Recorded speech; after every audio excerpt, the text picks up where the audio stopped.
Let us put our palms together. We respectfully invite JianHu Shifu to start the class. 3 half bows to JianHu Shifu. 1 half bow to the Buddha. 阿弥陀佛. Okay, welcome to the Hundred Dharma class. This is the second class, part 2, or number 10. Okay, let us begin with a 5-minute meditation.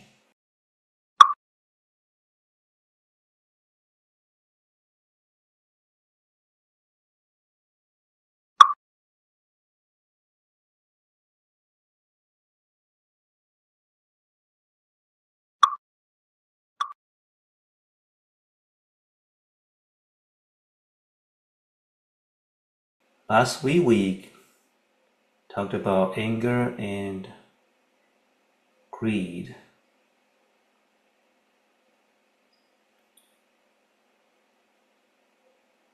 And the fertile ground for generating anger and greed are a mind that is not calm and stable.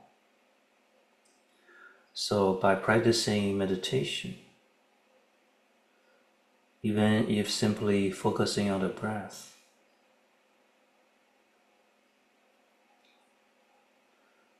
can be very helpful in dealing with our anger or greed.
Now let us start the class. Let us put our palms together and recite the sutra opening verse. Namo Shakyamuni Buddha. Namo Shakyamuni Buddha. Namo Shakyamuni Buddha. The Dharma, infinitely profound and subtle, is rarely encountered in a million kalpas. Now we are able to hear, study, and follow it. May we fully realize the Tathagata's true meaning.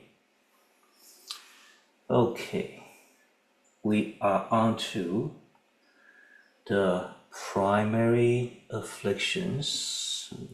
Now the nature of this Yogacara teaching is that there's gonna be a lot of text.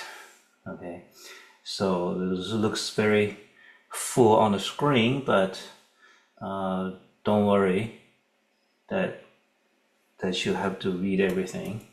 You can primarily just listen.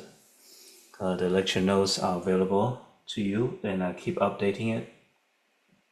Okay, so let us review the primary afflictions. Yeah, they're the root of our unwholesome thoughts, and unwholesome thoughts are the root of our behavior, actions that make us suffer. So the whole point of the Buddha's teaching is to help us remove our suffering, get out of the trap of constantly creating suffering to ourselves and to each other. Right? So this is of great importance to understand these mental activities that lead to dukkha.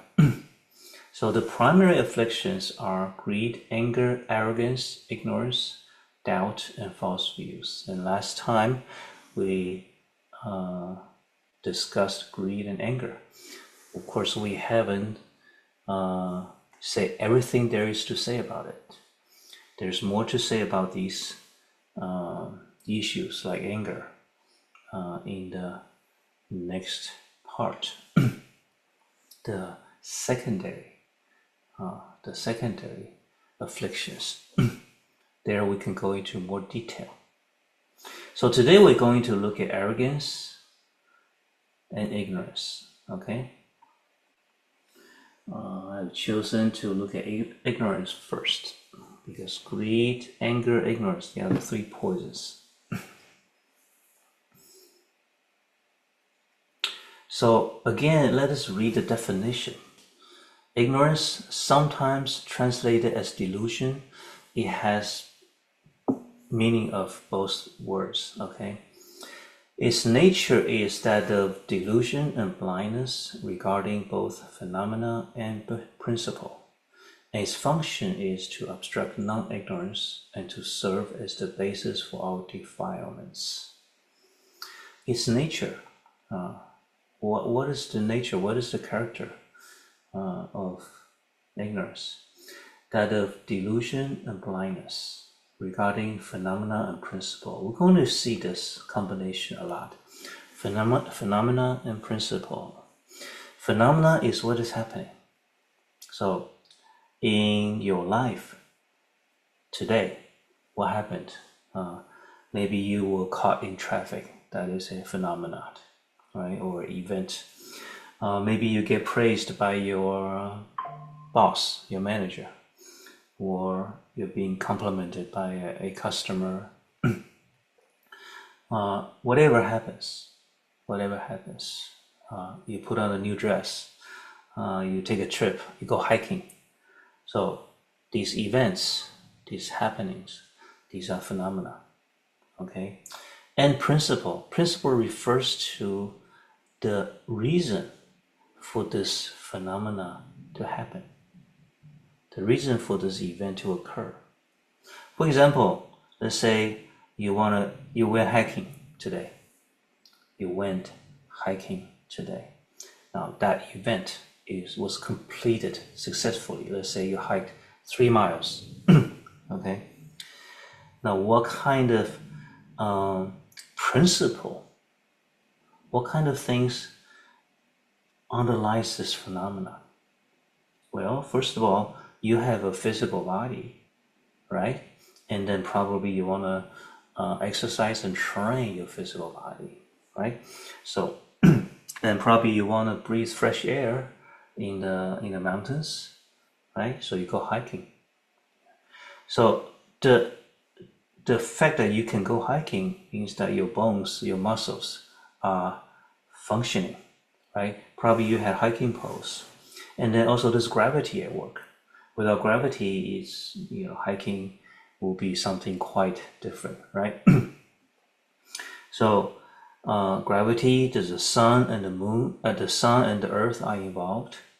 Moon probably involved in an indirect way, but the sun and the moon, sun and the earth, and the gravity action between them, and how much you weigh, right? And how you can take each step, and then somebody somewhere paved the road for you to go hiking on. Yeah. So all of these conditions must come together. Physical laws at work for this to happen, right? So phenomenon principle. But in the Buddhist context, we are more interested not so much in the physical principles that make physical things happen.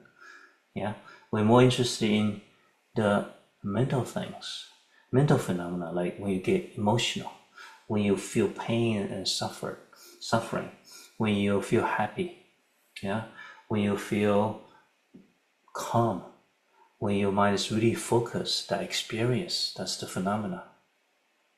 What are the principles behind that? What are the underlying conditions that make that happen? For example, if we focus on the breath, and you do it for 30 minutes for an hour every day, so that is a phenomena, right? That's some action, some event you perform. And then at some point, when you're consistently with your meditation practice, at some point in the future, or maybe it already happened, you will experience a deeper sense of calmness and serenity. And you will have improved your power of concentration and power of illumination, power of seeing deeply. Even though we're only doing this, focusing on the breath, okay? So there's good reason behind that. And that's why we teach mindfulness of the breath. So there's a phenomena of doing the practice, there's a principle underlying it, okay? And the ignorance, when we have ignorance, and we do things out of ignorance, so these are all kinds of phenomena that happen because we are ignorant. For example, a husband and wife, they argue with each other every week. That is a phenomena. And the principle behind that probably is because both sides failed to understand how each other communicate their thoughts. Yeah, because the man has a way of communicating and the woman has a different way of communicating, and maybe they don't really understand the differences of the way they communicate or express what they want to say, okay? Or because people grow in a relationship, people grow in different ways, and you fail to perceive that. You're blind to how the other person have changed or grown, and then you have a fixed idea of what that person is like, right? So these are the underlying principle for having conflicts and argument between people, okay? So when we don't understand this principle, that is the ignorance. That's the ignorance. And so the most important phenomena is enlightenment. Let us get enlightened. Let's become Buddha. That's the phenomena. And the principle is what? What are the principles? What are the things we need to understand in order to reach enlightenment? to have peace inside.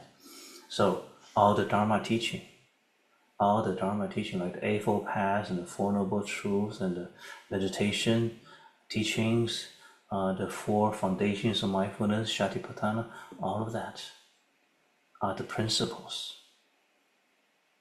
that if you put into practice, if you take action, right, practicing it, then the result will be one day you would reach enlightenment.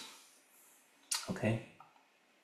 So, its nature is that of delusion and blindness regarding both phenomena and principles, and its function is to obstruct non-ignorance. Again, we see this usage.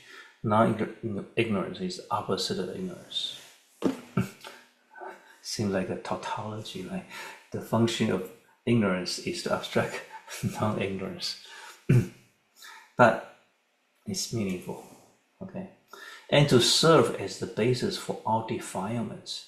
To serve as the basis of all defilements is something that contaminates our mind, cloud our mind, make our mind foolish and deluded and ignorant, and do stupid things. People do stupid things all the time, right? So when that happens, there's ignorance.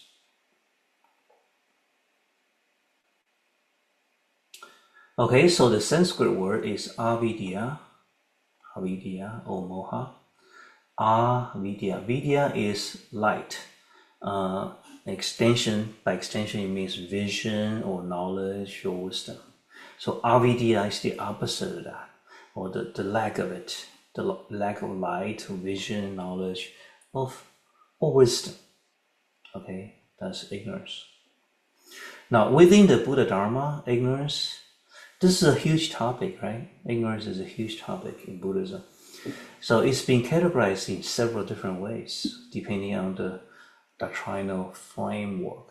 For example, one of them is the 12 links of interdependence, the 12 links of dependent origination, which Shifu explained in the Heart Sutra course. If you've been through that course, you can go back and review that if you don't remember. Or if you haven't studied that at all, if you don't know what it is, you can find out through the Heart Sutra course. Okay? So, the 12 links of dependent origination, it basically explains how karma is transferred from one time period to future time periods, how our deeds ripen into retributions, both good and bad retributions, good karma and bad karma, how they unfold, right? So this covers past, present, and future. The 12 links is something that will pop up over and over again. I also talked about the 12 links in the meditation teachings on Dharma, mindfulness of Dharma, I think a couple years ago. Okay. So ignorance is placed at the very beginning of the chain of 12 items, serving as a primal condition for cyclical existence. Cyclical existence means reincarnation. So you die, you get reborn, you don't have a choice. You don't have a choice unless you understand and break the chain of the 12 links. How do you break the chain? You have to remove ignorance. Ignorance is the root, is the first one. And another system is the Tiantai school. So Tiantai school is a very important school of Mahayana Buddhism in Chinese Buddhism. Now the academic world, or let me rephrase that, the general public, even though they are reasonably knowledgeable of Buddhism, maybe they read a couple books, maybe took some courses, they still may be very unfamiliar with Tiantai school, although it's very important, very influential. Okay, so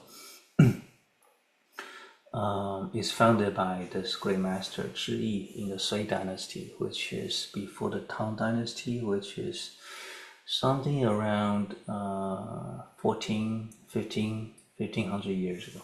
Okay. So he has a system of 3 types of afflictions. One is called 见思惑, or the afflictions of views and thoughts. False views, false thoughts. Those of you who have taken classes from Shifu before, you have heard me talking about this quite a lot, quite frequently in the last 3 years or so. False views and false thoughts. Okay, this is the most important, most relevant. False views and false thoughts means the behavior pattern. Okay, so false views and false thoughts basically is another way to look at these 6 primary afflictions.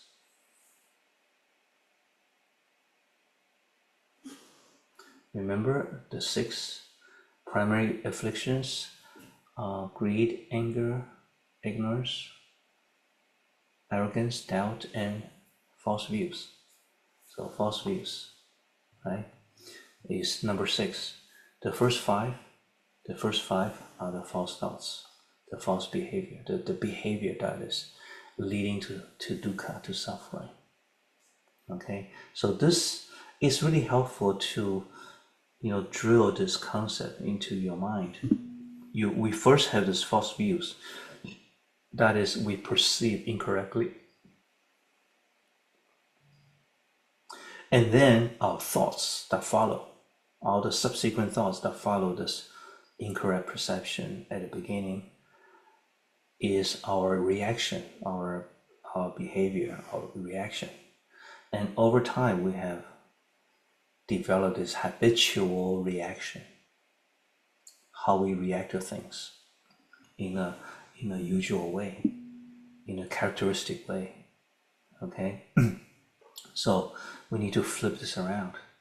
We need to flip this around by having the right view, the correct view, the right understanding of phenomena. Whatever happens in our life, whatever happens in our good or bad, whether I like it or don't like it, I need to develop the right view, the correct view, the right understanding to replace the false view. And then my behavior, my reaction, my thoughts that follow will be able to develop into the right reaction. Okay, so that's what the first affliction is, what will bring us to nirvana, to the end of suffering. The end of suffering. Okay, by getting rid of the false views and the false thoughts. And the second type, so what is the second type? The afflictions innumerable as motes of dust and sand. So this, I'm sure there's a more elegant way to express this. Okay, so imagine all the dust particles in the universe. That's a lot, right? All the sand, all the dust particles. The affliction, the second type of affliction or ignorance, is as numerable as that. What is it? What does that mean? It's about helping others.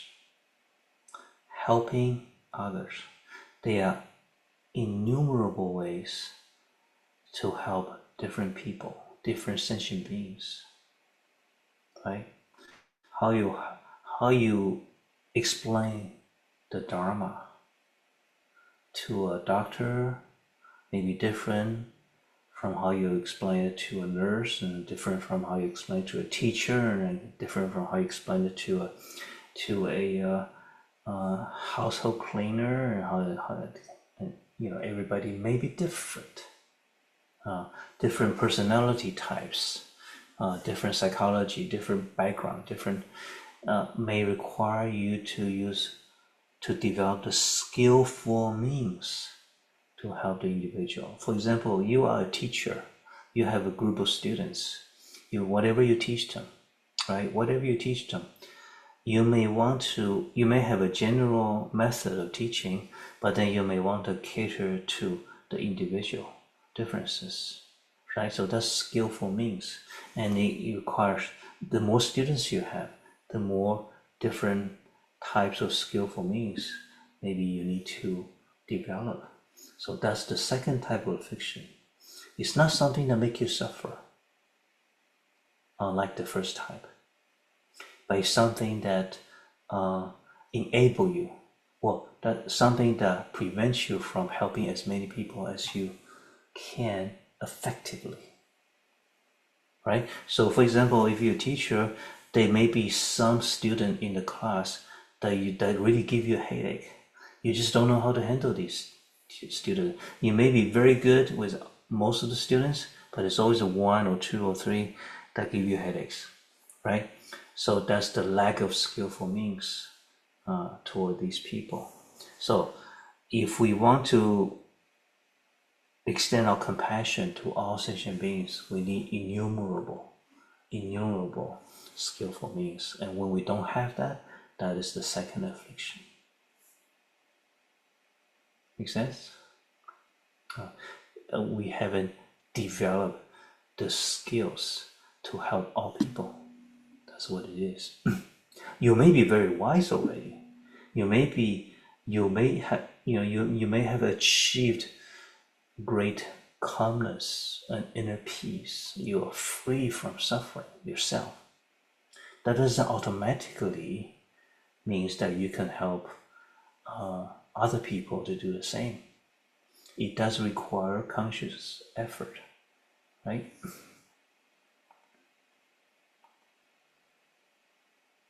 And the third is the affliction of ignorance. Here, this ignorance means this very fundamental, the most deep-rooted, the last bit of ignorance. Okay, so ignorance is a big term. So here, in this Tiantai system, the last part is the final bit of ignorance that prevents you from becoming Buddha. So what concerns us most are the first two types, especially the first type, the false views and the false thoughts. Okay? And when we study the 100 Dharmas, that's exactly what we're countering. When we study the 100 Dharmas, that's exactly what we're learning to overcome the false views and the false thoughts. This first type. Okay? It doesn't teach you how to develop skillful means to help other people. That is not the purpose of this text. This text is to help you.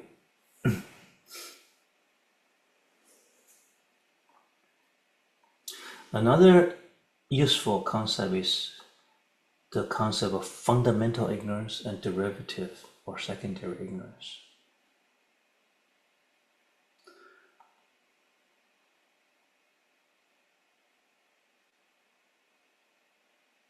We'll leave it at that for now. Okay, let us read a paragraph from the Samyukta Agama, which is a important Theravada text, Theravada Sutra, one of the 4 primary Theravada Sutra in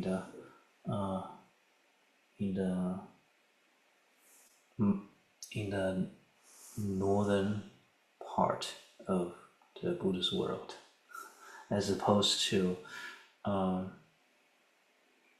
Southeast Asia, like Sri Lanka, Thailand, Indonesia, and so on. They have the certain type of Theravada. Okay, so what's being translated into Chinese in China is the northern type of Theravada. Okay, but they're quite similar. So what does it say? What is ignorance? It is not knowing the past, not knowing the future, and not knowing both the past and the future. It is not knowing the internal, not knowing the external, and not knowing both the internal and external. It is not knowing karma, not knowing its retribution, and not knowing both karma and retribution. It is not knowing the Buddha, not knowing the Dharma, and not knowing the Sangha. It is not knowing suffering, not knowing its accumulation, not knowing its cessation, and not knowing the path. That's the Four Noble Truths, not knowing the Four Noble Truths. It's not knowing causes, not knowing the phenomena generated by causes. That's causality, the principle of causality. So when you don't understand that, that's ignorance. It is not knowing what is wholesome and unwholesome, what is blameworthy and blameless, what should be practiced and what should not be practiced. So this is about, worldly interaction. What is wholesome, what is unwholesome? We need to understand, right? We need to know what are the wholesome thoughts, mental factors, what are unwholesome mental factors. The primary afflictions are the unwholesome factors, right? The secondary afflictions are also unwholesome. The 11 wholesome mental factors. So we study that. Now you can say, yes, now I'm beginning to know what is wholesome and what is unwholesome. Yeah? What is blameworthy and blameless? What should be practiced and what should not be practiced? So when Shifu give you a homework or suggestion, what to practice, how to bring these teachings into your daily life, that should be practiced, right? And what should not be practiced, something that violates the principle, right? The Four Noble Truths. Whether a phenomena is inferior or superior, defiled or pure, or how dependent origination is differentiated. Dependent origination, the interdependence between all things and all people. All this is completely unknown. So when somebody don't know this, or don't know this deeply, they may think they know this, but they may know only on a very superficial level. All that is ignorance. The quote continues, one fails to perceive and know reality as it is within the 6 spheres of sensory contact. That's what eyes see, what ears hear, right? Eye, ear, nose, tongue, body, mind. To be thus lacking in knowledge, lacking in vision, devoid of immediate realization regarding various objects, characterized by the darkness of delusion, blindness, and dense obscurity. I like that. Dense obscurity. Somebody is very dense, right? In English, you also use that word. Somebody is very dense. They are so dense they don't see what is really apparent. That is called ignorance. Okay, so that's a pretty detailed. Another take on ignorance from the Tavasiddhi Shastra. That's a very special Theravada Shastra that exists only in Chinese, I believe. Now, even though it was translated from Sanskrit, to blindly follow conventional designations is called ignorance. Conventional designation, that means the label of things. Our sixth consciousness labels everything, categorizes everything, right? To blindly follow. Now these designations, these categorizations, these divisions, these labels are useful, but they are useful as a convenient destination. They're not fixed. They're not real. Okay? So to blindly follow these designations is called ignorance. Ordinary people blindly follow the mere sound idea of self. So for example, self, I, is a conventional designation. It's a label we created. But we don't really know what we're talking about when we say I or the self. Do you? And another convenient designation is love. Everybody talk about love, but then 100 people may have 100 different idea of what love is. It's a designation. There's nothing. It's not a fixed, real thing, right? It's an aggregate of many different phenomena and principles behind that phenomena. So anyway, the crucial thing is that ordinary people blindly follow the sound and the idea of self. So a lot of people never think about it. Never stop to think about what is I. Or maybe people do. Maybe people wonder, who am I? Who am I? That is the perennial question, right? That's the lasting question that troubles everybody. Troubles everybody. In reality, there is neither a self nor anything belonging to a self within. So the Buddhist answer is very clean cut. Don't worry about self, there's no self. But of course, you have to understand what that means in the proper way. There's no fixed, independent,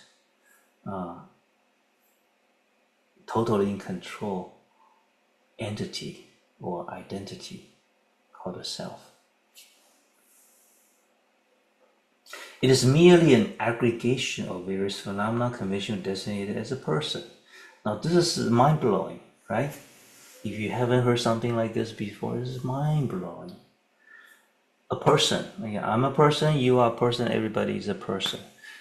But then, now Buddhism is saying, well, what you call a person is an aggregate.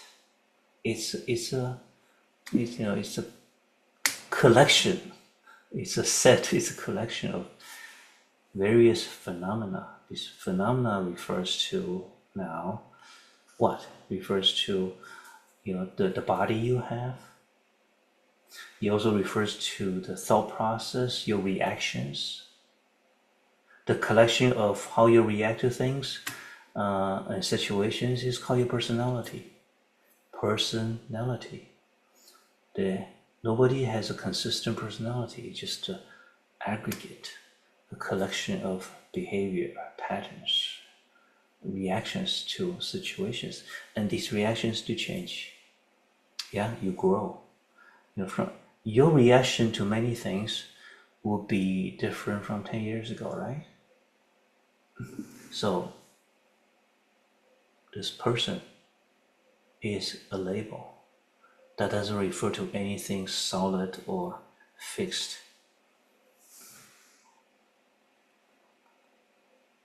Because ordinary people fail to understand this, fail to discern this, the concept of a self arises. So the concept of a self is generated, is created in your mind, in your seventh and sixth consciousness. The concept of self. And this concept of self has the characteristics of independence, permanence, and in control. These are all delusions. The very birth of this conception of a self is precisely what constitutes ignorance. So there's a lot of different kinds of ignorance, but the root of all ignorance is not understanding the self or misunderstanding the self. So because we don't understand ourselves, we have created an idea that is always there, always me, independent, me and you, me and the outside world, independent. and separate. That is a delusion and in control. That's why we get unhappy and frustrated when things don't go our way. When we get frustrated when things don't happen as we wish, it's because what happens is fighting with your idea of control. You want to control the result, even if subconsciously. When that is challenged, we get frustrated.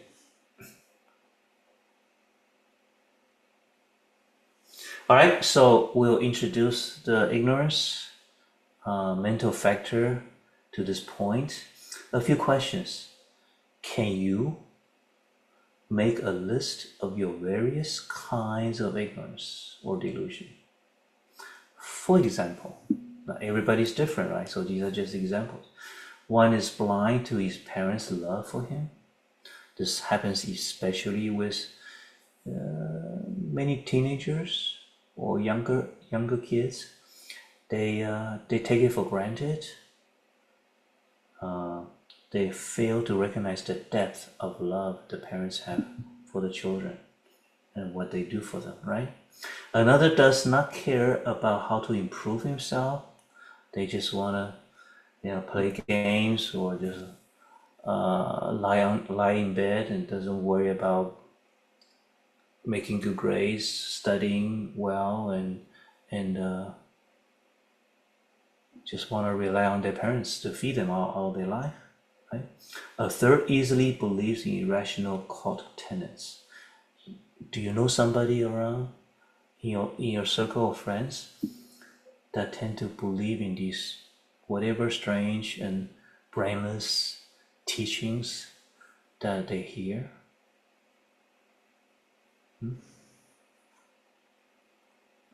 So these are examples. Now list your ignorances or delusions. Okay, make a list. Okay, another question. Give 3 examples of how ignorance caused suffering in your past. In your past. Yeah. For example, I use myself as an example. When I got into college, which is a really good college, very hard, very difficult. I immediately hooked up with a group of friends, all freshmen. And then because we are all geeks, we very much concerned with that. We don't want to appear as geeks. So we don't want to have people, our fellow classmates, see us study. So, we tend to study privately. And then, we think it's cool to skip classes. We think it's cool to sleep till noon. Yeah.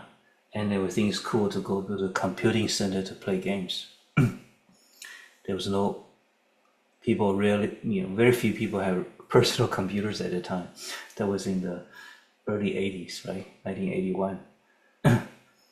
You have to go to a computing center to play these, ASCII games. Anyway, so that went on for the first year and almost the second year until at some point I realized that was really stupid. My parents are paying a lot in tuition. I'm working part-time and in the summer to pay for the tuition and room board. And I have the best professors, world-renowned scholars in the school. And I'm wasting my life away. Okay. So whenever I have a chance to talk to college students, I warn them, don't make the same mistakes. This is your golden years. You have the best resources surrounding you. Make the most of it, right? Okay, so that's an example of ignorance that led to some consequences. So, give 3 examples. Look into your past of how ignorance, big or small, caused suffering in your past. Okay?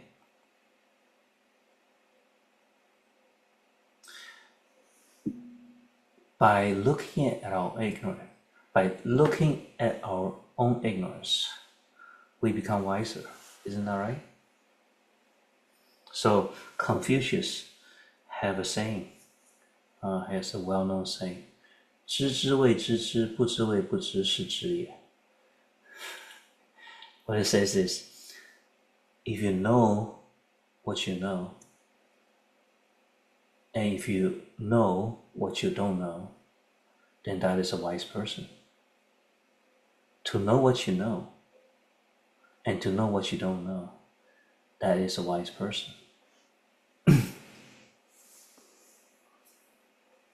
So, knowing your ignorance, or what area you're ignorant about, that is actually a crucial part of becoming wiser, right?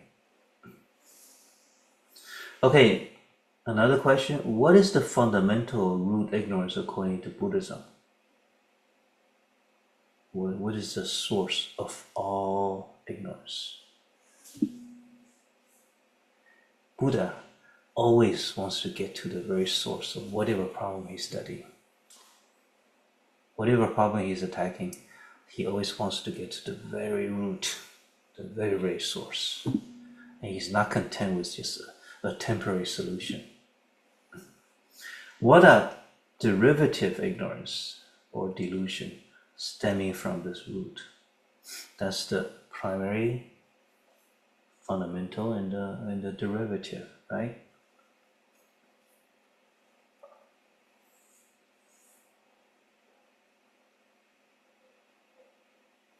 I want to give you an example of primary and derivative ignorance. Let me think. Okay. So, one primary, relatively primary ignorance may be that you don't know how to cook, or you think you don't know how to cook, or you think that you're not good at cooking. Right? You think you're not good at cooking, and therefore you don't know how to cook spaghetti. You don't know how to make a pizza. You don't know how to stir fry vegetables. You don't know how to cook rice. You don't know how to, whatever. So the view that I cannot cook is more primitive, more fundamental.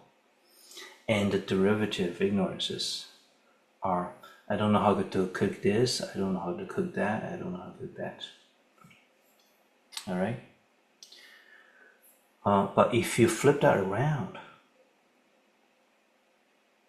if you one day you learn how to make a spaghetti, say, one day you learn how to make a sandwich, then you may flip a little bit. Hey, I actually know how to cook two things, right? But then you still firmly believe that I don't know how to cook. Well, I'm not good at cooking. On the other hand, if you flip the fundamental ignorance, turn it, I don't know how to cook around and say, I can learn how to cook. I just haven't spent time on it. I can learn how to cook. Then when you're faced with everything that you don't know how to cook, you have the confidence, okay, you will just take a few practices and I'll become good at this. So that's, that gets to the root.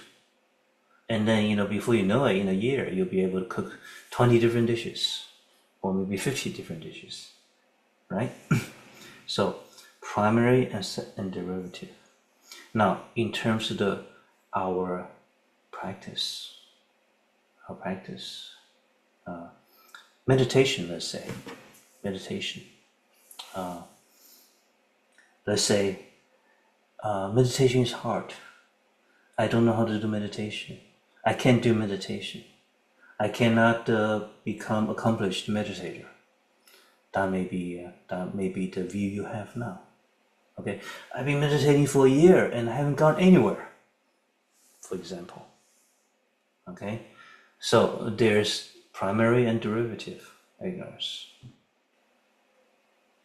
The primary ignorance is you don't know what are the fundamental tenets, what are the fundamental core core things you need to have in order to be successful in meditation. The core things. The two core things. What are the two core things? Anybody know? I've talked about this many times. One is power of concentration, right? The other is the power of clarity, the clarity, or the power of illumination, clarity, to be able to see details and see deeply. And the other is power of concentration. But these two skills complement each other. These are the root, are at the foundation of all Buddhist meditation. Okay. So when we are ignorant about how to develop better concentration, how to develop better illumination,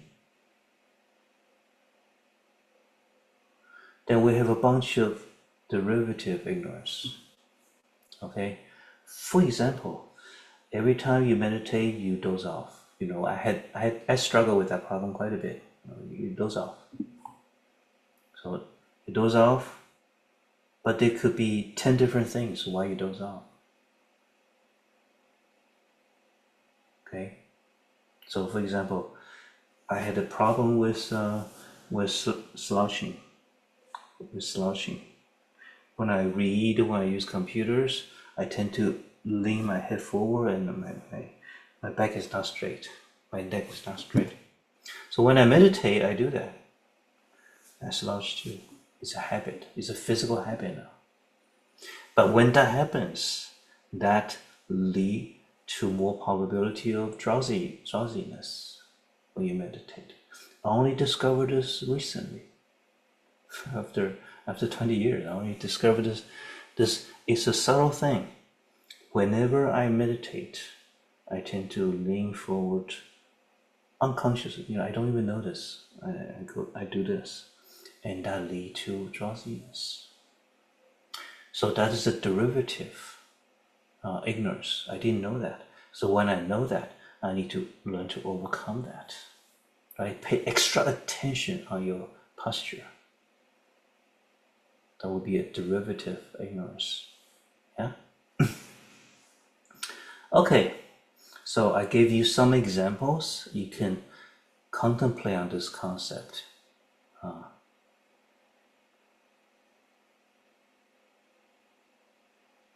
Let's take a 5-minute break or 5-minute silence. If you wish, you can take a break, or you can do a meditation. If you are remaining here, then let us review what we talked about today. So, greed, anger, ignorance. We're talking about ignorance here.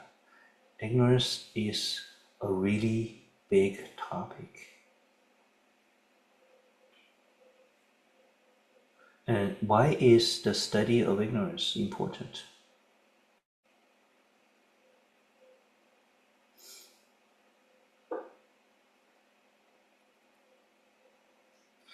Obviously, we need to overcome ignorance. Do you think it's possible to destroy all ignorance about everything? That's basically what the Buddha is. The Buddha is the enlightened one. Enlightened one is the opposite of avidya, right? It's complete 100% vidya. So Buddha says it's possible to destroy all ignorance completely. Even the most subtle, most sublime,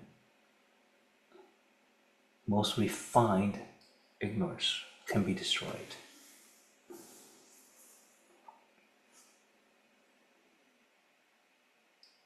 And so we have learned a little bit about the 12 links, which is one way to help us tackle ignorance. Another is the false views and false thoughts. That is a very, very useful methodology. So Shifu encourages you to think about it a lot. Whenever you suffer, whenever you are unhappy, what is the view? What is the perception there?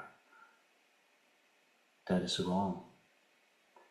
And then what is the habitual reaction, the thoughts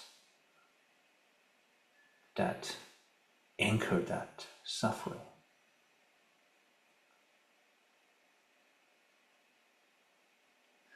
And that you have the power to turn the suffering around by getting rid of the ignorance, which means getting rid of the false view, and then practice thought after thought after thought. Replace your false thoughts with the right reaction.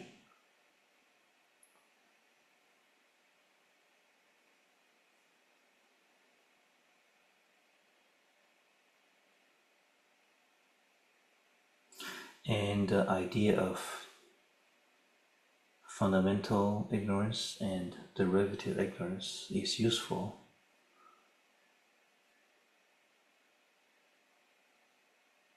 to help us focus on specific cases, but also to think about what is the root of that.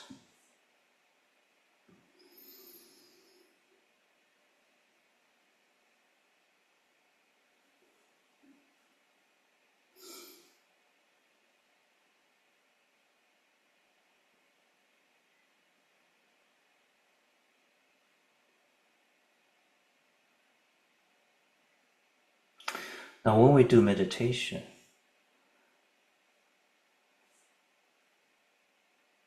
what ignorance is involved when we do meditation? The most common one is falling asleep or drowsiness. Drowsiness, obviously, when you're in a state of torpor or drowsiness, that's ignorance. And the meditation is not really helping you.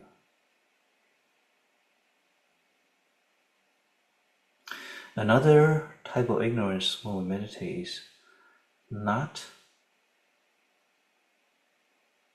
giving yourself feedback on how well you meditated.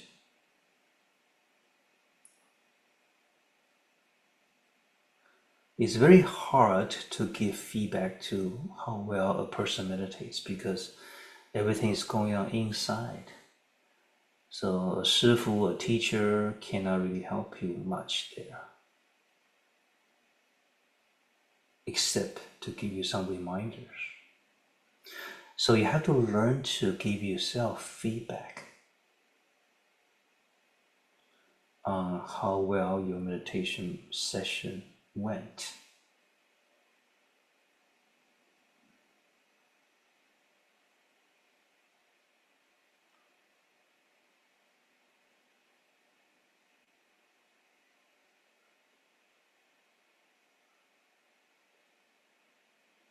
And one method, as Shifu taught before, is to recall all the thoughts you had in the previous meditation session.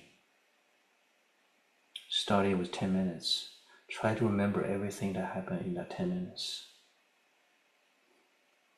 when you're done. That is a way to give yourself feedback on how well you're doing in meditation. And so you will know where to improve, okay? All right, another topic, the next item is arrogance. Now, it's quite interesting that Buddhism have quite a detailed analysis on arrogance, you will see. Let's look at this. Arrogance or pride?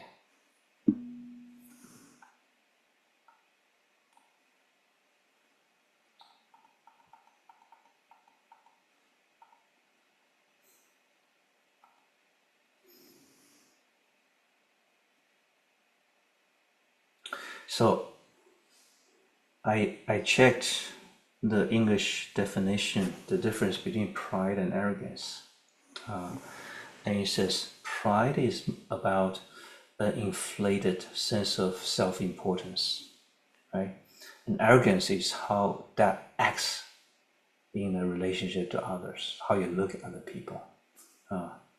So the term here, the Buddhist term here, covers both aspects of that. Both inside there's an inflated self-importance, and outside, externally, when we interact with people, we tend to look down on people. We tend to think we're better. Okay. So its nature is self-inflation and looking down on others. So exactly these two aspects, based on a false assessment of one's own qualities. This is well put. Its nature is self-inflation and looking down on others, based on a false assessment of one's own qualities. In other words, you think you're better than you actually are. Its function is to obstruct non-arrogance and to generate suffering. Okay. So the Abhidhamma Kosa, which is a very important treatise written by Vasubandhu. Who's Vasubandhu? Who's Vasubandhu? Do you remember? He's the author of this text, right? Hundred Dharmas. He's the younger of the two brothers that founded the Yogacara school. So he's the organizer. He organized all his brother's teaching into a great system, and then wrote these very exact, detailed treatises to explain the teaching.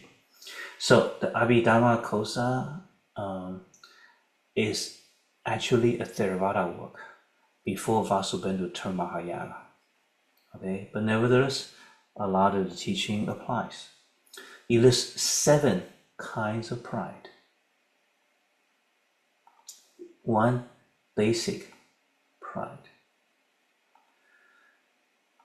Considering oneself superior towards someone inferior, or considering oneself equal when someone is equal to oneself. Even though this may indeed be the case, the mind nonetheless harbors an inflated sense of self-importance. So, the basic pride is, let's say, in terms of math, you are better than your fellow classmate. Yeah, you get 90 on a test, and he consistently gets 60. So you are indeed better in math than your fellow student. Okay. So to consider one superior towards someone inferior, well, what's wrong with that? Isn't that just the truth? What's wrong? Or considering oneself equal when someone is equal to yourself. So you have a chess match with a friend, and then you win once and he wins another, and then you're pretty even in your chess skills. So okay, you're my equal. But what's wrong with that? That's just the truth, right? Even though this is indeed the case, maybe indeed the case, the mind nonetheless harbors an inflated sense of self-importance. Okay? For example, someone who keeps on reminding you that he is beating you in a competition. Yeah? So you know a person like that? Somebody who beats another person in some sort of competition, some sort of game, and he keeps reminding him, hey, remember, you loser, I beat you, remember that? Right? So obviously this is a kind of arrogant behavior.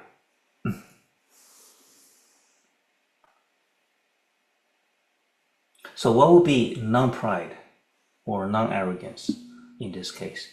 Let's say you are indeed better than the other person currently, but you think, okay, maybe I got lucky, or maybe he haven't unleashed his potential. Maybe one day he can be better than me. So there's nothing to be proud of, right? Or you praise him for his efforts. There's not a sign of arrogance because you are better or you beat him, right? Okay, the second type, excessive pride. Considering those who are superior to oneself as being equal, or considering those who are equal to oneself as being inferior. So,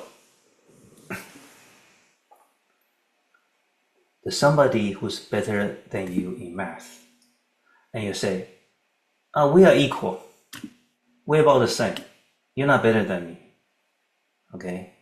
Or, if you're actually equal, the other person is equal to you in math, and you think he's inferior. So there's an exaggeration there, right? There's a biased perception. Even though that person is better than you, you think he's the same as you, on the same level. Okay? That's excessive pride. More excessive than basic pride. For example, someone who you have beaten in a competition insists that you got lucky. So you beat somebody, you're actually better than him, but he keeps saying you got lucky. He doesn't think that you are better than him. So it's excessive pride on that person's part. All right, there's an overly excessive pride. Insisting that oneself is superior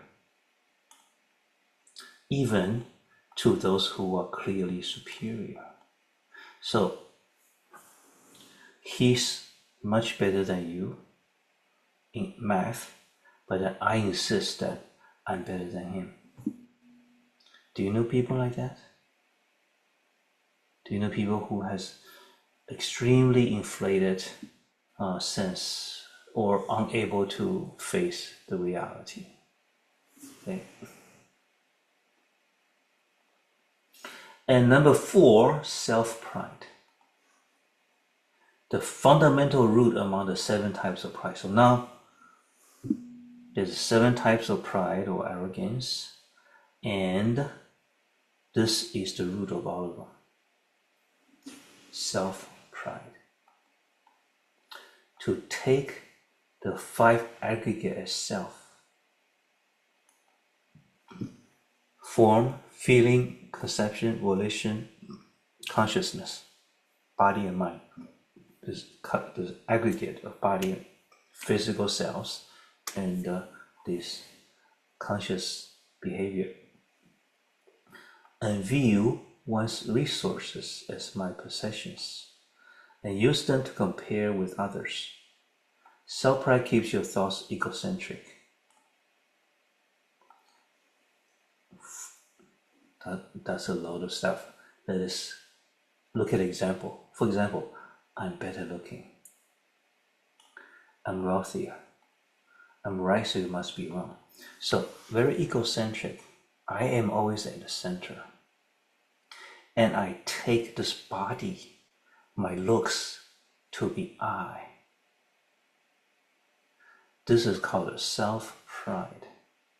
It's a mistake because, as we explained earlier, in ignorance, this is not the real self. Okay?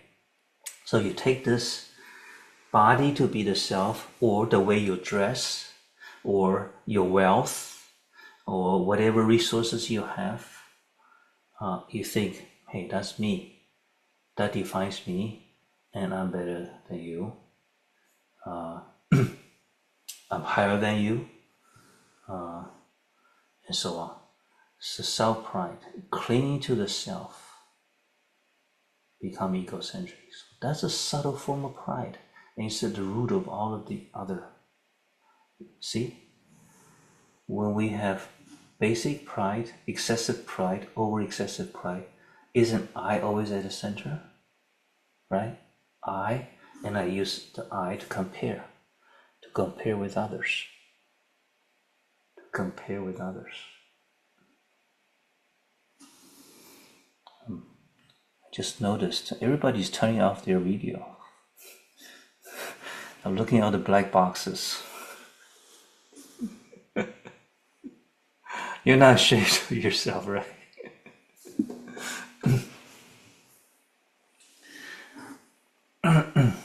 Okay, so think about this one. This is very interesting. This clinging to the self itself is a form of pride. Remember in the seventh consciousness, last time, we talked about these 4 problematic mental factors, right? Self-love, self-pride, self-ignorance, and self-view. These are the 4 associated, 4 afflictions associated with the seventh consciousness, right? So self-pride is one of them. Okay, number 5, attainment pride or spiritual pride. This is the interesting one. Okay, to believe that one has attained enlightenment, samadhi, or virtues, or stages of liberation when one has not. So this specifically refers to Buddhist practice, right? At some point, maybe in the meditation, you may get a flash of insight. Oh, wow, that is awesome. And then you think, I'm enlightened. When that actually wasn't it. I mean, it could be a true insight, but then you may not have touched the fundamental self-ignorance, ignorance to the self. So it's actually not, you actually have not achieved that enlightenment, but you think you have. That's the example of attainment pride. Another example is when you have a really good meditation session, you say, okay, oh, this must be the first dhyana, the second dhyana, the third dhyana, the fourth dhyana stage. I'm in such deep samadhi now. When you actually haven't studied the literature on what that actually means. And the science, or the characteristics of what first dhyana, second dhyana, third dhyana is. So you just think. So you just think, hey, that is I achieved the first dhyana, I achieved the second dhyana, samadhi. Okay, so that's another example of attainment pride. Now, this is very dangerous because it can prevent you from making further progress. Okay, there is a story in Buddha's time when one of the Buddha's disciples believed that he's become an arhat. An arhat, somebody who's destroyed all the false views and the false thoughts. The false views and the false thoughts, he destroyed all of it. That's an arhat. An arhat is able to reach nirvana and never subject to reincarnation again. Not trapped in this cyclic existence. So this disciple, this monk, he actually achieved the fourth dhyana state in meditation, but he mistakenly think that is the fourth stage, which is arhathood. Arhat. He mistaken the samadhi with insight.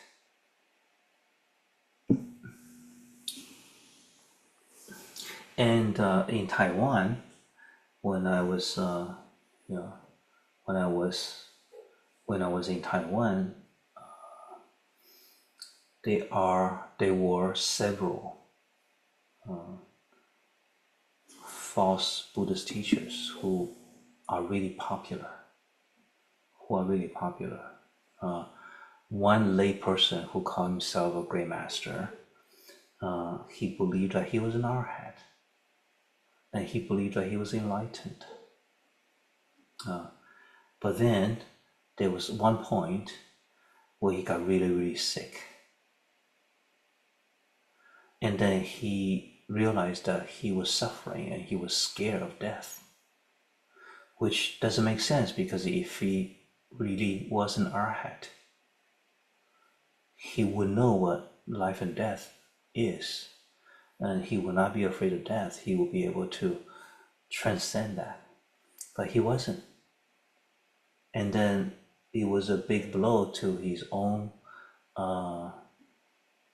practice. He realized he actually was not an arhat.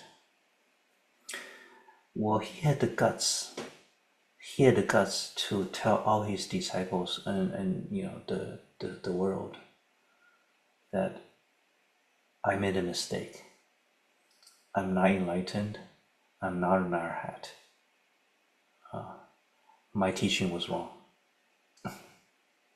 So this event shows that he was not trying to fool people. He was not trying to, fool his disciples and others for the fame, for the respect, for the power, for the donations. He wasn't. But he actually had this attainment pride.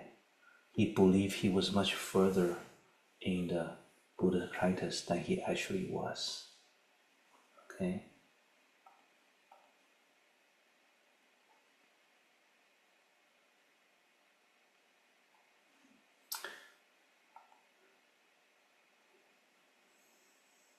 So the person genuinely believes what they claim without the intention to lie. There was no intention to lie or mislead other people. It's just that you have a false assessment of where you are. For example, we may often hear people say, "Oh, I'm not greedy." Oh, I'm not. Oh, where is it? Okay. I'm not greedy, but actually, other people can see that he's just saying that. But he's not trying to lie. He just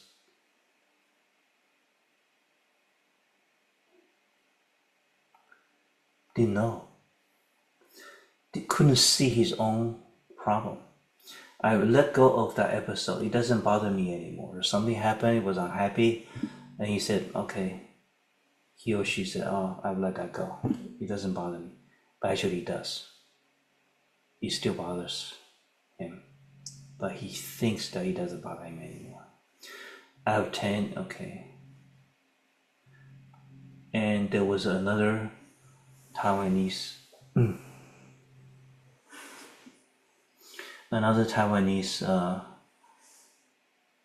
Buddhist teacher who thinks that he's so enlightened, he's on the level of the sixth patriarch Master Huimen.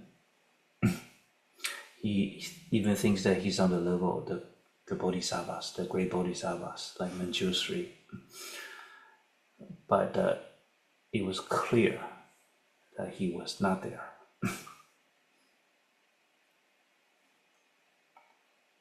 Okay, there's inferiority pride. Looking at those who are vastly superior to oneself and claiming that they're only slightly superior. So you get 30 on math, and your classmate gets 100 on math, and you say, "Oh, he's just a little bit better than me, just a little bit." So you admit that he's better, but then you vastly diminish the difference. Okay. Finally, the seventh one, false pride. To believe in false teachings as the right teaching, or falsely believe that one is virtuous, therefore unwilling to accept the true teaching, or virtuous mentors. So this happens when you follow the wrong teacher. When you follow a false teacher, a false spiritual teacher, you follow a cult, and what you believe in or the person you follow is actually not worthy, it's misleading you. But you have this arrogance, I believe in it and I'm right. When you are stubborn, insisting that you're right, and when somebody's trying to help you see the light, you brush it off. You don't believe it. There's pride there. There's arrogance there, right? So the false pride refers to you believing the wrong thing. You're following the wrong teaching, which is detrimental, right? It just totally throws you off on your path. And unfortunately, that happens. It's not unusual. That happens. Very sincere people who wants to make progress in their spiritual practice, in their Buddhist practice, but then they turn out following the wrong teacher. Okay, so arrogance. A few questions. Of the 7 kinds of arrogance which you have experienced in your life, share your examples. Yeah. So there's the self-pride, there's the false pride, there's the attainment pride, and the other 4 are different levels of comparison, right? Comparison. Question, can arrogance lead to serious consequences? Give an example. Can arrogance lead to serious consequences?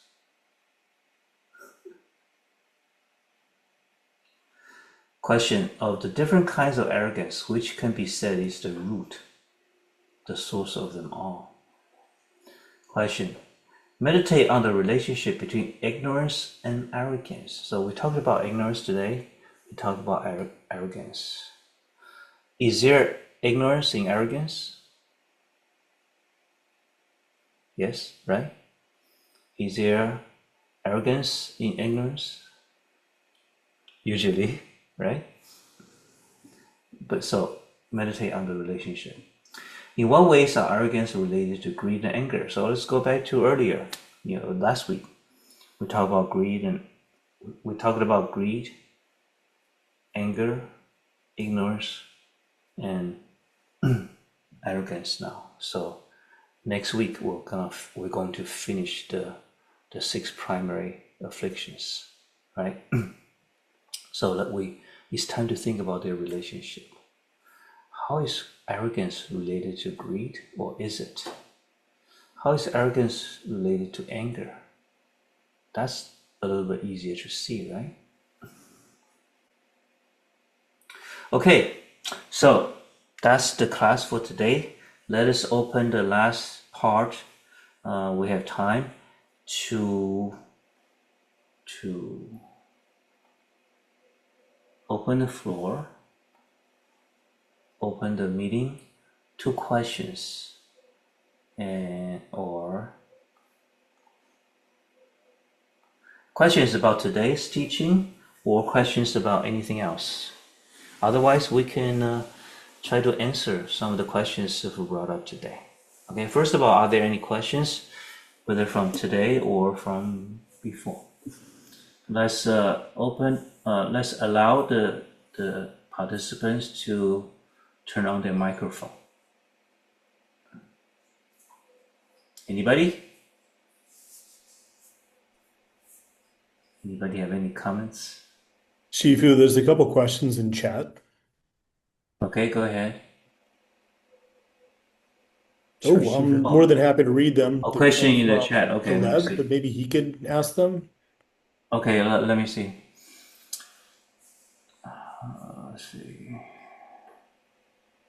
And also, okay, let me read this question. Are we in a state of ignorance when we are sleeping, dreaming?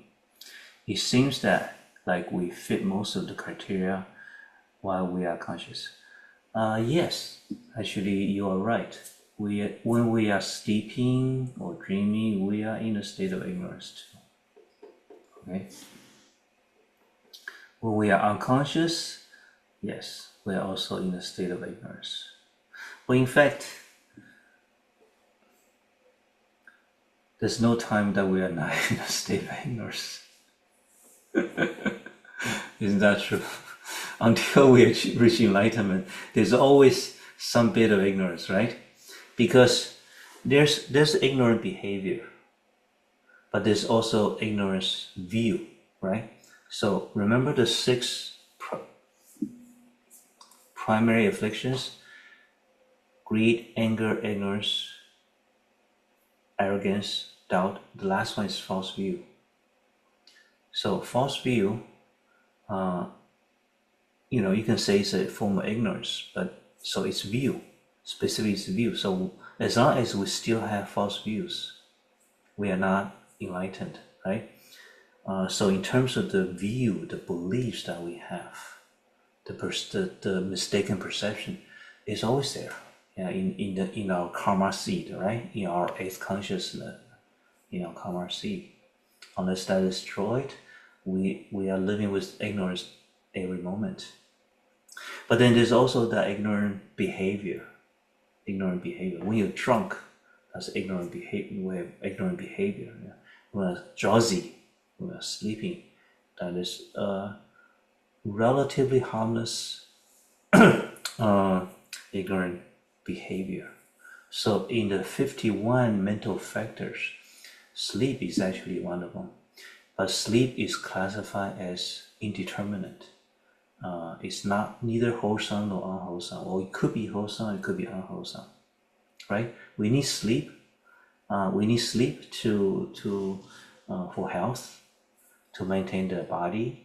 In that sense, it's good. But if we oversleep, we become lazy, then that's not good. So it's indeterminate. Okay.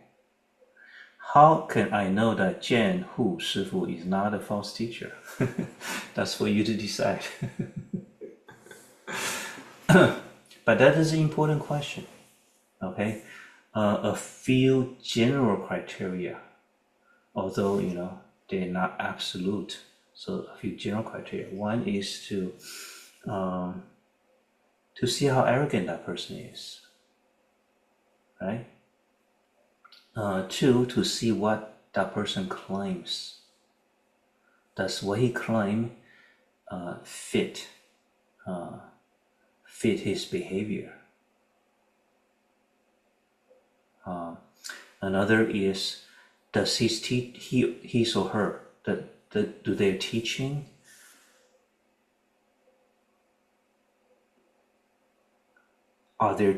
in accord with the sutra? That's very important. So you need a certain level of ability to read the sutra, compare the teaching. There are people who claim. Okay, here is a good example. Some of you may have heard of Falun Gong. Falun Gong. It is a Buddhist cult. Okay. Falun Gong actually has gotten a lot of some media exposure in the West, in America. They claim that they are persecuted by the Chinese government, that they are a valid Buddhist community, and so on and so on. But and so they earn a lot of sympathy. They earn a lot of sympathy in the West. But if you look at the founder's teaching, he twists around the Buddhist terminology, explaining totally wrong ways. And then his way of teaching is dangerous. And then it fits many characteristics of a cult. You can actually search on the internet and find 10 or 11 characteristics of a cult, a spiritual cult, and it fits at least half of them. Okay, one of the characteristics of a cult is to bind their community by playing a victim. We are victim. These people outside, they are trying to hurt us and break us apart, and that's one way he binds the community tightly together by creating these enemies. Okay, so there's a lot of anger. There's a lot of anger and a lot of conflict. So these are not characteristics of Buddha's teaching. Okay, he explains the Dharma body in a totally misleading way, and many Buddhist terms in a misleading way. So for people who don't understand the Buddha's teaching,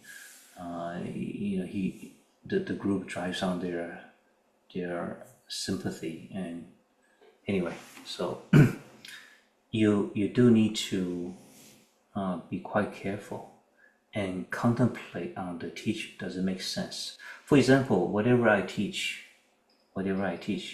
feel free to challenge any of the things that I teach, any of the tenets, any of the teaching. Feel free to challenge me. If I cannot give you a satisfactory answer, then don't believe me. Then don't follow. Okay? That's what the Buddha says too. Buddha says, challenge. Feel free to challenge the Buddha on his teaching. And Buddha had the confidence that there's no way to beat his teaching. There's no way to find a hole in his teaching. There's no way to find a loophole in his teaching. There's no way to find a bug. And I'm confident that Buddhism is like that too. Although some of the teaching is very subtle and profound, and it may take a lot of digging and discussion and explanation to get to it. All right. Oh, my camera is turned off. Okay. Here we go. How do we cope with people around us when they are ignorant, arrogant, and have false views? Right. These people are pretty common. Particularly at workplace, and those things would affect the self. Okay. So instead of looking at these arrogant or ignorant and people with false views as an exception, look at them as the norm. They are the norm, actually. No, I'm not trying to say we are better, okay? Because we have our own share of ignorance. We have our own share of ignorance and arrogance. Don't tell anybody that you're not arrogant, because we all have arrogance inside. All right, arrogance. We have our own share of ignorance, and then unless we are 100% enlightened, we have false views, right? So this is the norm. Of course, there must be something about that person, something about his or her behavior or belief or the way they talk that push your button, that make you uneasy, right? So the compassion contemplation becomes important.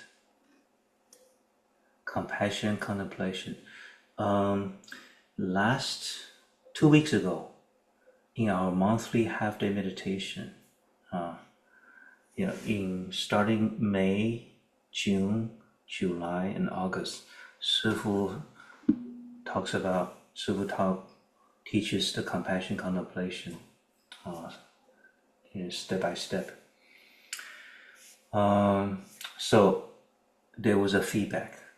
A lady mentioned that after practicing the compassion contemplation, so they're just sitting there in meditation, right, doing the compassion contemplation for probably a few weeks now. something quite interesting happened. She hasn't talked to her parents for a while, for years, and all of a sudden, within like a couple of weeks, both her parents connected with her. So that actually is something that may happen. You know, so there are karma forces at work that we cannot see, but it's at work, because that is my experience too. Many years ago, when I was still in Taiwan, I practiced compassion contemplation for one whole month, every day for 1 whole month, an hour every day for a whole month, and exactly the same kind of thing happened. Friends I haven't been in touch for years, all of a sudden we got into touch, and then people who are difficult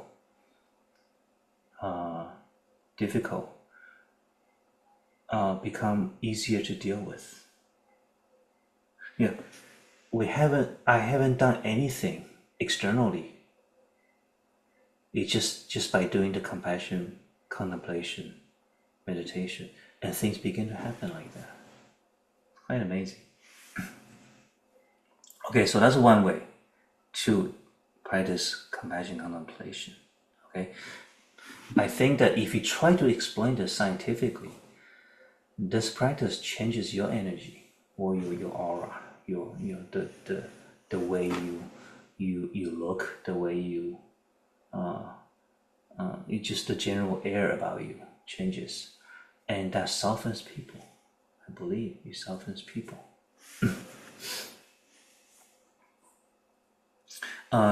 What other ways to deal with difficult people? Actually, as part of the compassion contemplation, Shifu will teach in next month in August.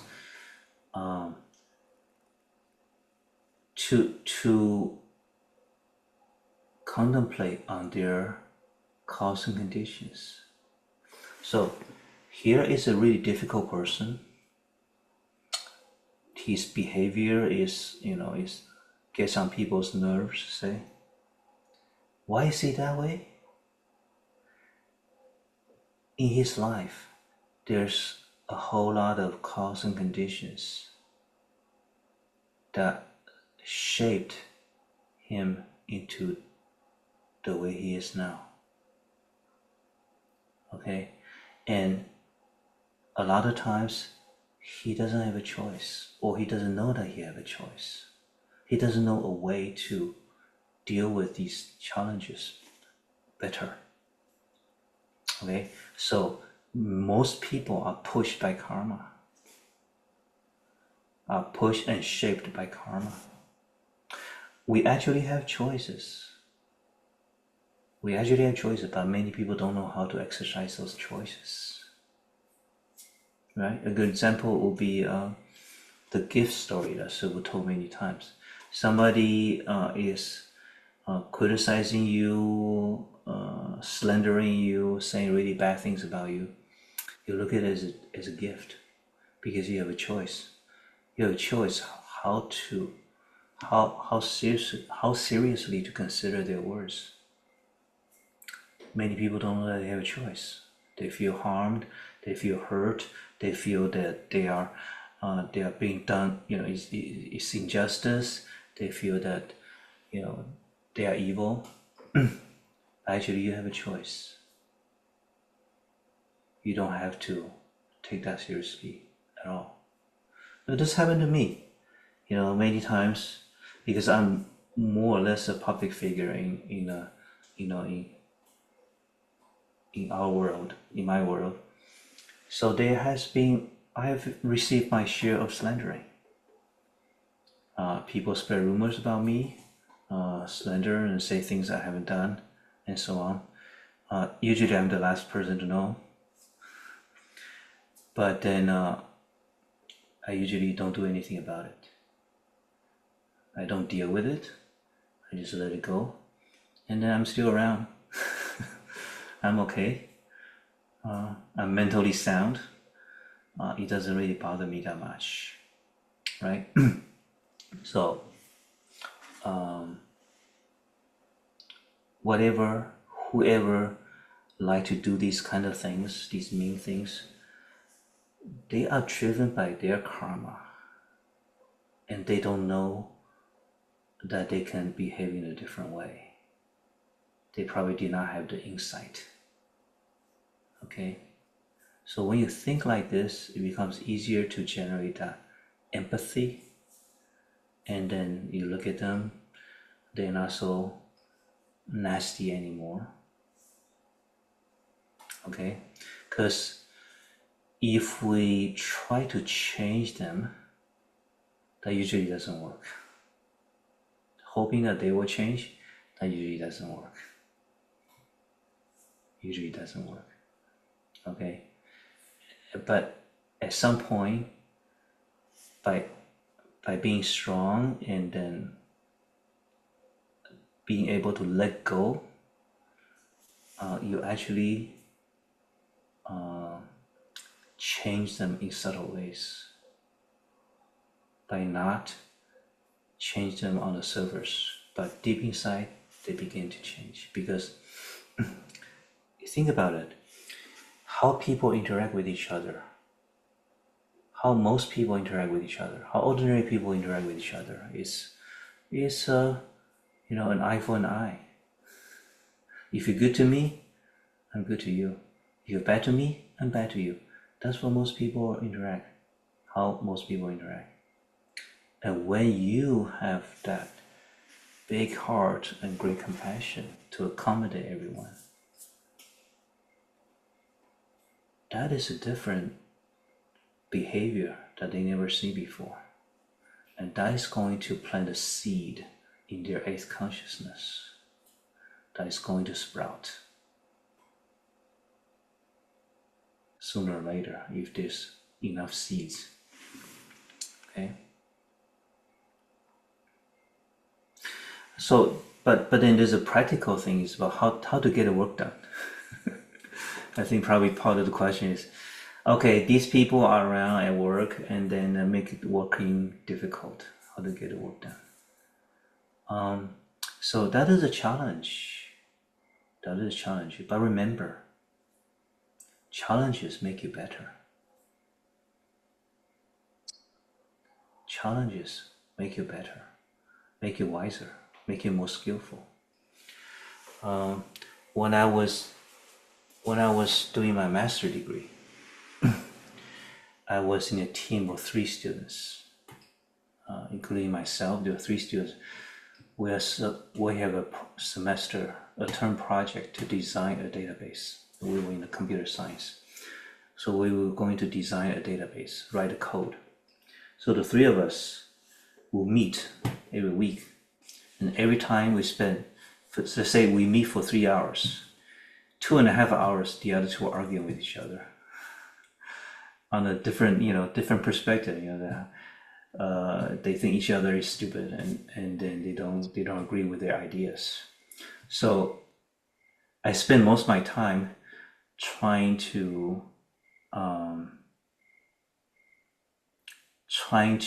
get them to work with each other. So I thought, oh, this is such a waste of time. I'm wasting so much time here that if I just do the project myself, I'd probably finish ahead of time. I spent so much time, waste so much time dealing with them, trying to make them work with each other. And sometimes it's like I'm the go-between. So try to explain to A what B means and try to explain to B what A means. A lot of times people argue because they have different way of communicating. Okay, but years later, when I look back on that experience, the most valuable thing was actually what I thought was wasting time. The most valuable thing I learned from that doing the project is how to talk to people who have conflict with each other, who disagree with each other. I was forced to listen to A really hard and explain to B, and listen to B really hard and explain to A. But that skill stays with you. How to design the database, I have no idea now. I forgot that altogether. But then the skill, the people skill, was really useful, and I use it over and over again. Okay, so the challenge with difficult people, they are your stepping stones to become a better manager, to become a better people person, and to become more skillful in dealing with difficult people.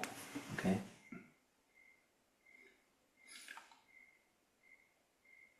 The karma of project management. Okay, any other things? Any other issues, questions?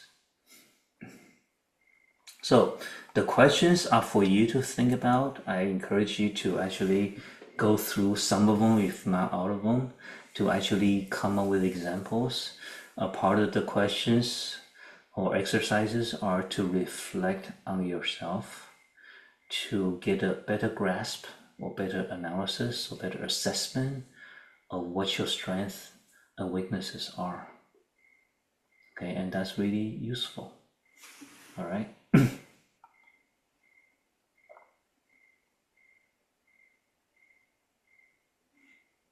Shifu, thank you for the teaching. And I got one question here, that how can we practice to examine the pride in ourselves? Amitabha. Okay, how do we discover our pride? So, for example, anytime you snicker on someone, anytime you look at somebody's behavior, how can he do that? There's pride, there's arrogance there. Oh, what a slob! There's arrogance there. He is so. Whenever you see people's faults, there's arrogance there. Do you agree? I think I mentioned this before. There was a time when I was doing this particular practice, and that is every time I see something I don't like from a person, every time I see a behavior from a person that I don't like, I think hard, have I done something similar? Have I done the same thing to others? Have I done something similar? Okay? So, for example, when I, in the cafeteria, when I see somebody grabbing a lot of particular dish that he likes, he's so greedy. And then I try to think, have I done that too? Have I grabbed an extra share or something because I like it? Sure enough, I've done it. So I did this practice again for about a month, maybe. And then at the end of the month, I recorded the experience. Do you know what percentage, let's say if I see 100 things that I didn't like in that month from other people, do you know what percentage of the things I have done it myself in the past? Take a guess. 50%? 40%? 60%? The result shocked myself because it was 100%. 100%. Every time I see something that people have done I don't like, and whatever, or I get annoyed. If I think hard enough, I've done it myself in the past.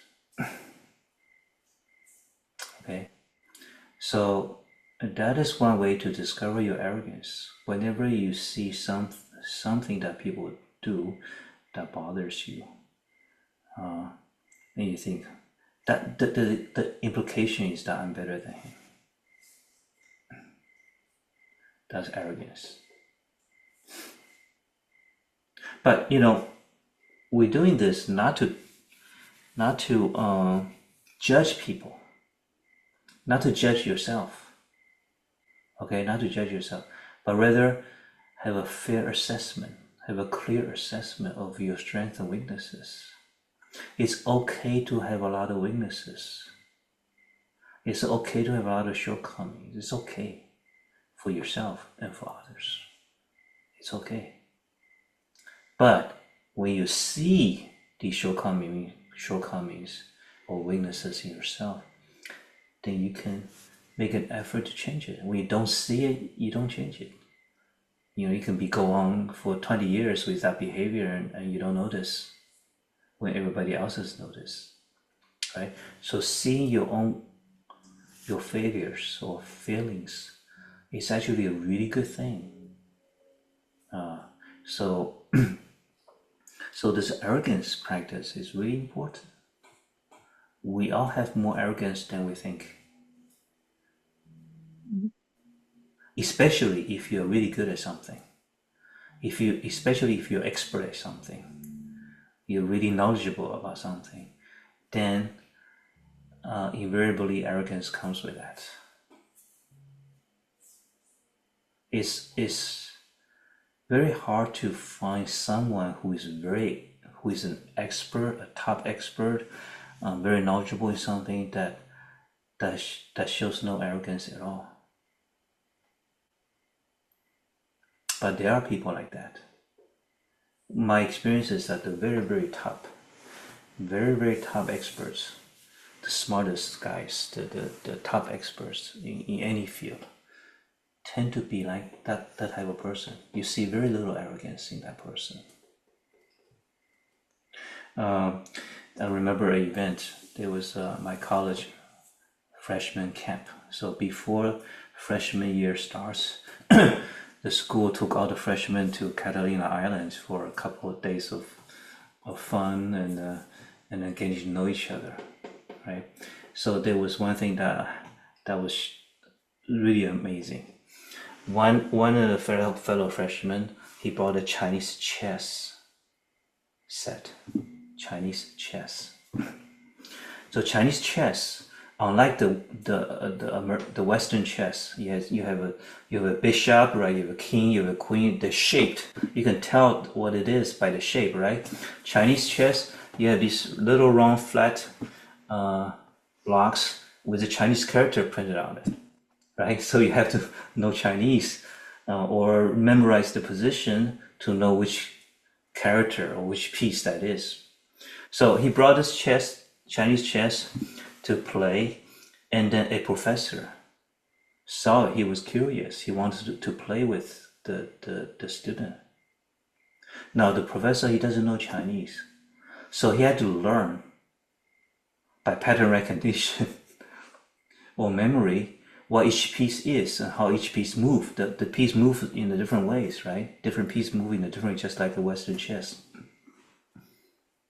So this dragged on. So this game played on for a couple hours. One is a professor who never played and he doesn't know Chinese, and the other is somebody who obviously likes to play chess. And in the end, the professor beat him.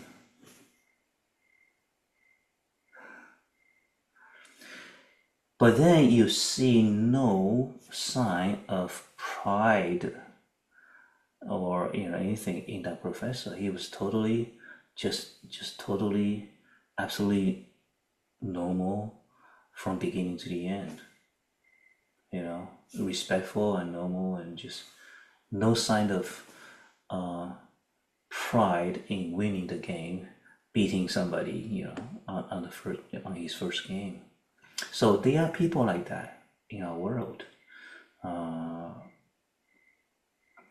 They're usually the very top people in their field that I know of. So these are great role models for us. Okay. All right, Greg. Thank you, Shifu. I'm thinking about arrogance in the terms of false view and sort of a root cause. And I'm thinking that could be applied to the opposite as well, of arrogance. And the way that I'm thinking about it is that, arrogance is really a subjective conclusion based on subjective criteria, We've established a certain set of conditions. We summarize those, define them in a certain way.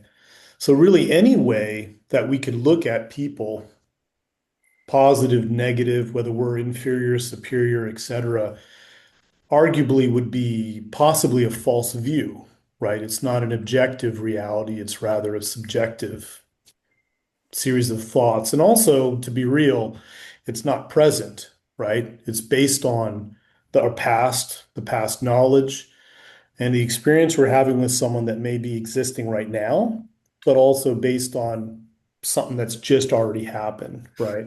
I'm just wondering if that's a reasonable You conclusion see, of drawing, which is also a subjective statement, but yeah, if you look at greed, anger, ignorance, arrogance, doubt, they are really all talking about a behavior, right? What is that behavior based on? It's based on a false view, a particular kind of false view. So remember the false thought, the false view and the false thought, right? False view and false thought. The root is always the false view. So number 6 will be the false view, and we're going to talk about several different kinds of false view, right? So the false view, but there are really millions of kinds of false view. So all the greedy behavior is based on particular kind of false view, and anger behavior is based on a particular kind of false view, arrogant, and so on. Okay, so there's always that false view at the root, at the foundation layer, right? And of all this behavior, all this afflictive behavior, the all defiled behavior, klesha, the self is always at the center. The self is always at the center. So when you see people, whether they're Buddhists or not, I met some people who really, they seem to be truly humble, even though they are really, really good at something. You find no trace of the self-centeredness there.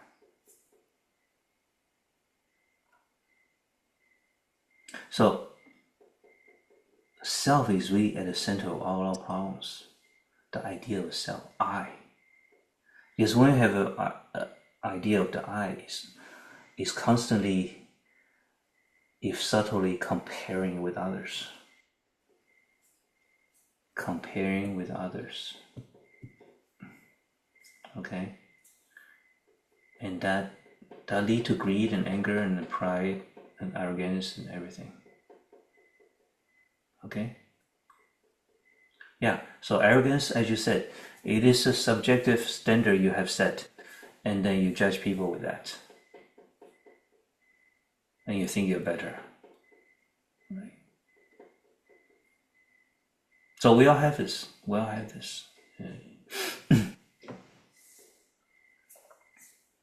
Okay. well, and Shifu, I was expanding on it. I was also thinking, even if we thought positive thoughts of folks, it kind of falls into the same sort of, problematic pattern, with the exception that we could say maybe we're not suffering in the same way, but it's strengthening our attachments to our conclusions, right? It is quite possible when you say positive things about people, it is quite possible that the self is also involved. For example, you say nice things about people to earn his interest or earn his respect or earn his favor. That's one thing. Another is that to show that you are smart enough to recognize his good points, right? But I believe, there definitely are cases where there's genuine praise, genuine recognition of something good, some good behavior, some excellence in people. That is, you don't try to get anything out of it, just genuine recognition and wow, this is really cool. You're really good. Okay, great session. Can we please get AI summary of the meeting. And I'm so sorry I cannot attend the next 2 sessions. Oh, actually, speaking of this, I am generating an AI podcast to each class, and I will make it available. Okay, so I use the notebook LN. I already done the level, the number 9 class, and I thought it was pretty good. In some ways, it's better than my own lecture. It's quite lively. So I will release that in probably tomorrow. I will release the last week's class, the podcast review of the class. I think you'll like it. As to this class, of course, I will generate it, but then I will have to verify. I don't listen, if there's some problem with it, I need to regenerate it. So I do plan to make each class a podcast summary available. Okay? It'll be fun to listen to it. I enjoyed it myself. Oh, our time is up. Okay, let us make the dedication. May the merits of our studying the 100 Dharmas together be dedicated to all the participants and your family and friends and all sentient beings in the universe. May we all understand our mind deeply and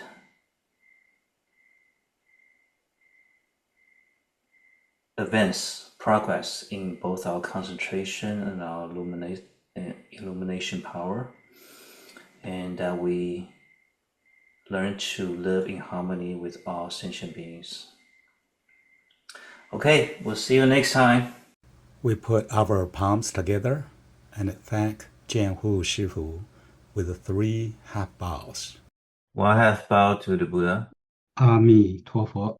Okay, I will make the podcast available both in the description box of the YouTube video as well as our WhatsApp channel. Okay, take care. Good night.